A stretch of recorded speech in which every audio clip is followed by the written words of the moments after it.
Let's now talk about English for academic purposes, which has evolved rapidly in last 2 decades because of high demand of English in various academic and intellectual spheres. English is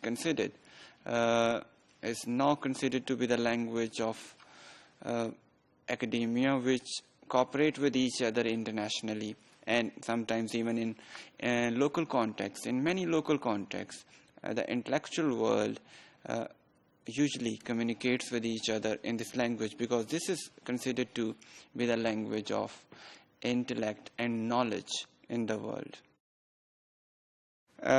From a humble beginning as just one aspect of English for specific purposes, this English for academic purposes have gained a lot of currency in last few decades, especially after 1980s.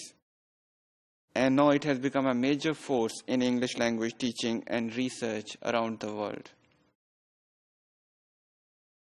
It draws its strength from a variety of theories and a commitment to research-based language teaching, because academic writing in English language is now considered to be a primary condition for higher education and research in many contexts, even where English is learned and spoken as a second language.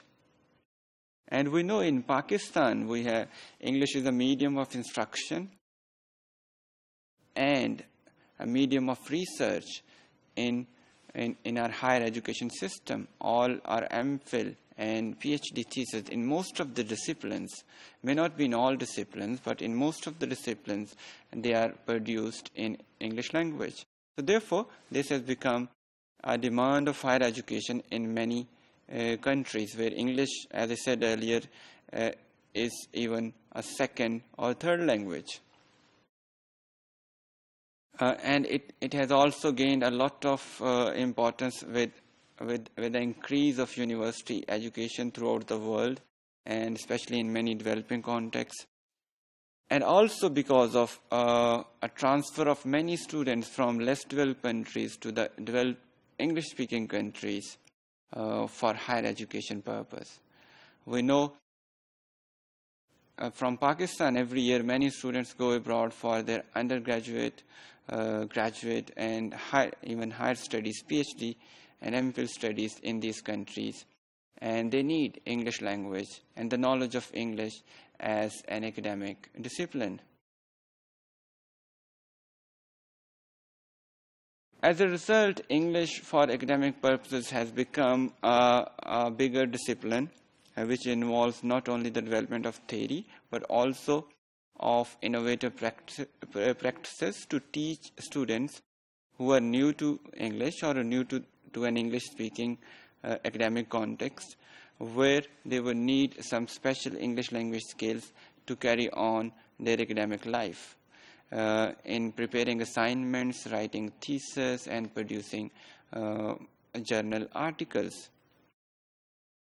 Usually, this EAP may be defined as English with the aim of assisting a learner's study or research in that language.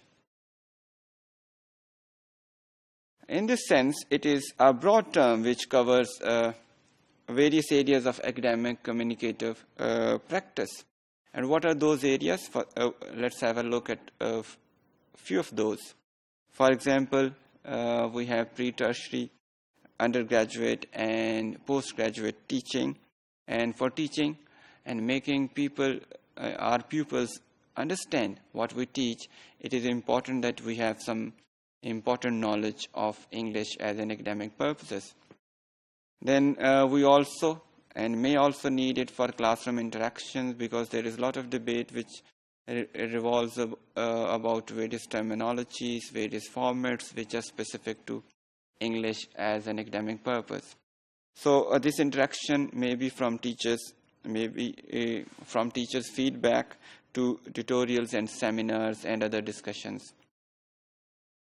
It is absolutely necessary for producing some research journals, for example, for producing journal articles, conference papers, or other proposals for seeking various grants for the research. It is also very important for some specific student writing, for example, writing essays, exam papers, and graduate thesis. It is also relevant for some administrative academic practices, for example, for course documents and for doctoral oral defenses of the thesis. More specifically speaking, English as an academic purpose aims at capturing thicker description of language use in academia or in the academy. And it usually looks into various communicative contexts to understand the nature of disciplinary knowledge itself. So English for academic knowledge, academic purposes is also related to various disciplines of knowledge in which it is applied. Overall, therefore, it employs an interdisciplinary approach, and it accepts influences from various disciplines and the knowledge of research methods and various theories and knowledge of language structures, which actually provide us insights into the meaning of what we are trying to convey. It also demands on various contexts in which certain communicative behaviors or thoughts are to be conveyed. So, a good academic writer needs to have a fair knowledge of the academic context where he has to produce or reproduce a certain piece of writing. And then it is also affected by pedagogical or practices being followed in a certain context where he or she is producing something. In short, EAP may be considered as a specialized English language teaching which is grounded in social, cognitive, and linguistic demands of academic target situation.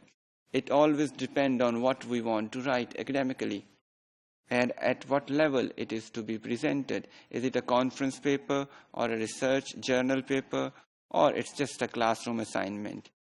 The working of academic writing would differ in all these situations.